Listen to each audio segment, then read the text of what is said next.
going to be doing is we're going to be in a wrestler sort of a stance. We're going to get the arm drag. Either I grab or I get a 2-on-1. I'm going for an arm drag as I step in, and I'm going to pretty much contact the mat with my shoelaces. So I'm going to come in, attach myself from here, wrap around, it's an inside grip, and I'm going to attach my shoelaces to the mat, which puts pressure on his knee, which drops him down.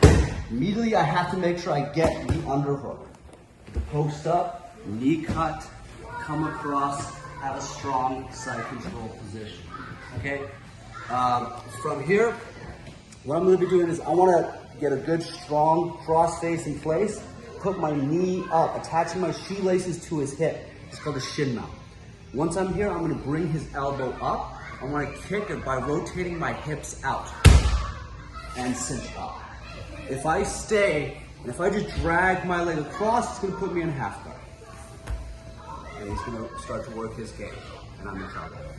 So, arm jacks up so he can't intrude with my knee. My hip fires out, drive up tight. From here, I'm going to cinch over. I want to get my knee underneath his head as I go into an S mount. So I want all the weight on him. I'm going to hook, post, bring my head towards his thigh. This makes a really light cross-faced leg. This comes over, and as I cross-face his leg, now I sit down, enter into the arm bar. Okay? Next, from the side control.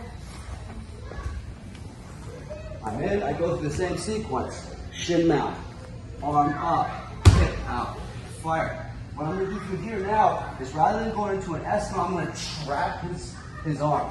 I'm gonna rotate him over to the side in a combat base. I'm gonna go for a head and arm kimura or a gift wrap. From here, my knee's gonna make a wedge behind his shoulder. My shin's gonna go alongside his back. I'm gonna sit down and go to my opposite hip. Once I'm here, I'm going to go for a posterior mount. I'm going to have connection to his hip and hook. He's going to defend the choking arm. My head needs to stay tight. Once this comes up, my foot is going to connect with the pit of his bicep and elbow. I'm going to trap shoelaces to his spine. If I want to go for an RNC, I can finish from here. Or if I want to do a arm bar, I'm going to release his head from the head and arm kimura. Post, make space. I'm going to replace it with a cross-faced leg. I'm going to hip switch, bring him down. Arm bar from there. If I want to go for a Ushio Sankaku or rear triangle, same process involved. I'm going to grab my hips, or my shin. I'm going to open and I'm going to reverse shrimp to the opposite side. I want to make sure I can trap his knuckles and keep him to my chest. I'm going to then put an initial figure 4 in place. From here, I'm going to adjust, grab my foot, cinch it higher, figure 4, and finish. That's sort of the gist of it. Awesome.